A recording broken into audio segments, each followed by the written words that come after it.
You know, we always say if you're a Beatles fan, you can never stop learning about the Beatles.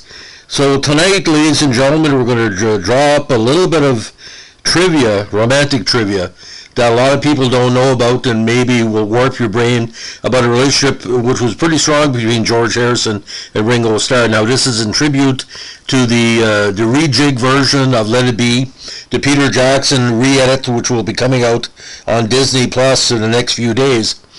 But if I didn't read this as a young reporter, I wouldn't believe it either, because it was in my Montreal Gazette, which I consider the most reputable English-speaking magazine and all, newspaper in all of Canada. And it's been backed up by various research sites, various Beatle books. Allegedly, George Harrison had an affair with Ringo's wife, Maureen, for a number of years. And it was basically something that either Pattie Boyd and Ringo either didn't know about, didn't really want to see for themselves, or occurred with basically not too much of interference. Now, we all know about the fact that George quit the band during the Let It Be sessions. John also saying he was going to leave the band for good. Ringo had left for a while, and Paul had fell into a deep depression. This is 69 to 70s there.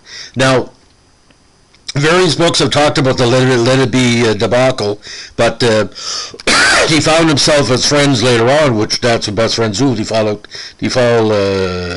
together. Now, yet before the arrival of Yoko on the scene in 68, according to CheatSheet.com, you could argue the band mostly voted drama having to do with women. To that point, John had been married to his first wife Cynthia, Ringo married his first wife Maureen in 65, and Joe was also tied a knot with model Pattie Boyd in 1966. And Cynthia, Pattie, Maureen, Astrid, Stu's ex-girlfriend, were good friends. Now, again, the three Beatles' wives and Astrid became close friends and even went on holidays together. It was a remarkably placid domestic situation for 27-something members of the world's most famous band. But that changed after the band's breakup. That's when George supposedly, had an affair with Ringo's wife. Now, according to a book about her time married to George, Pattie Boyd described how the couple's relationship started to disintegrate as tensions grew between the band members. Boyd noted how George became unfaithful around this time, and George was also kind of pushing her towards Eric Clapton, directly or indirectly. A lot of books have talked about that, but that's not the point of this podcast. According to sources, by 1973, George had definitely lost his way and began to pursue Ringo's wife, Maureen, more constantly. In an article published in the Montreal Gazette many years later, the writer described several crazy situations. It began with George confessing his love for Maureen in front of Ringo and both women. Now, following that event, Boyd reportedly found George and Maureen in bed together. Ringo and Maureen had been experiencing problems for some time at that point. Now, Ringo basically said, according to some published reports, "It's my best friend, what am I supposed to do?" You know, he didn't hate George for confessing it, but like I said, Maureen and Ringo had tough times for quite some time. Though Boyd did not confirm that, she did tell the Starts at 60 website that she noticed late-night visits from Maureen, someone she had considered a friend for the better part of a decade. When a group as famous as the Beatles, social lives had to be more guarded. The band members and their wives became like family, so it wouldn't be strange for one of them or the other to turn up late at someone's house. However, Boyd noticed a change when Maureen began staying overnight. I became aware of the affair when she would turn up at midnight, and she'd still be there the next day. Boyd told the Starts at 60 website, "I have to be pretty stupid not to notice. Some girls, it was towards the end of our marriage." Soon after, Boyd left George and took up with Eric Clapton, who had been in love with her for years. He wrote Layla for her, of course, and Wonderful Tonight, and eventually got married in 1979. However, Ringo and Maureen's marriage didn't last much longer either. By 75, after Ringo had engaged in a number of affairs as well and developed a massive drinking problem worse than he had before, the two finalized their divorce.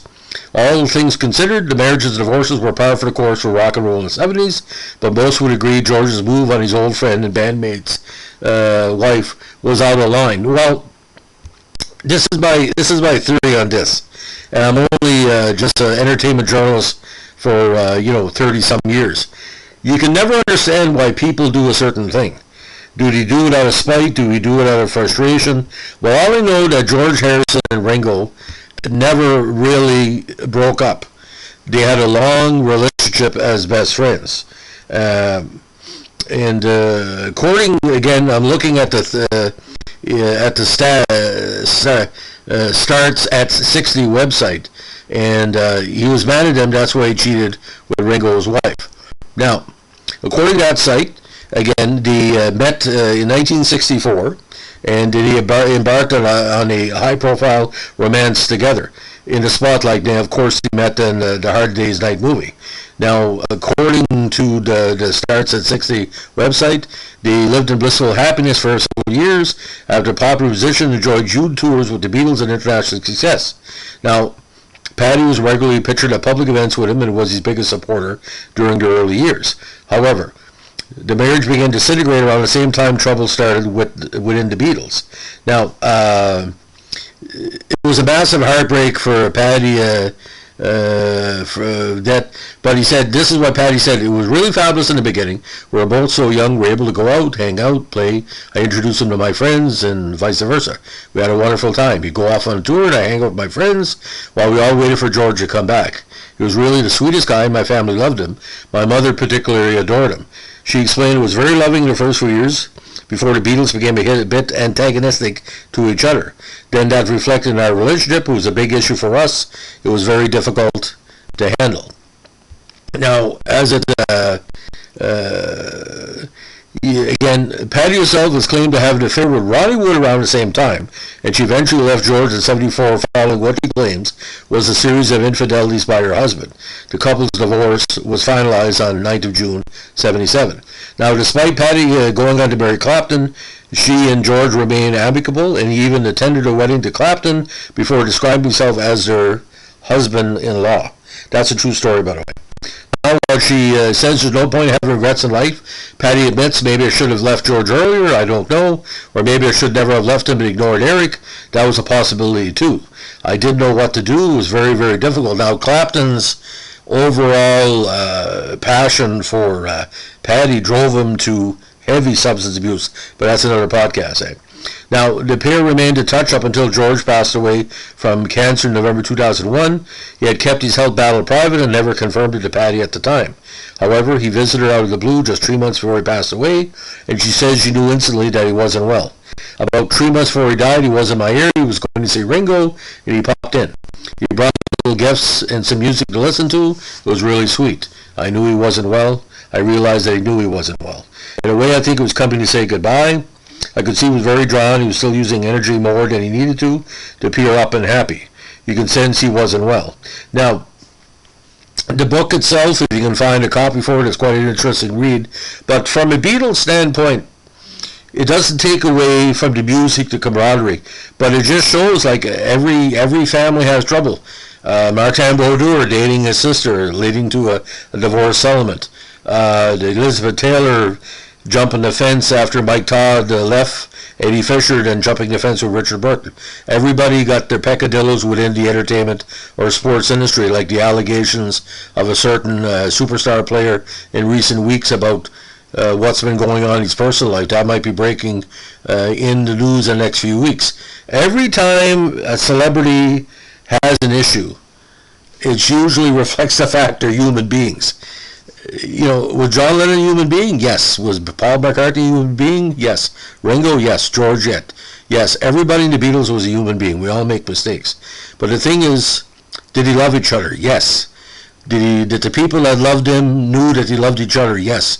But when George Harrison was dating 3 people before he met Paddy, Paul, Ringo, and John, it was an amicable, platonic love between 4 people, the 4 parts of the human psyche. And, you know, he felt basically let down. He was trying to find a true religion, different stuff. But Ringo's personality, Ringo would be the type of person, like I said, who doesn't love Ringo? Ringo is like the loving, caring, and forgiving person he was. All I can say is that if there was a problem between Ringo and George, they worked it out. But if you think this is a fake story, I tell you it's wrong, ladies and gentlemen. It is what it is, and that's what we do our podcast channel. We tell it like it is. Thanks for listening. Give us a like, comment, or subscribe. Bye.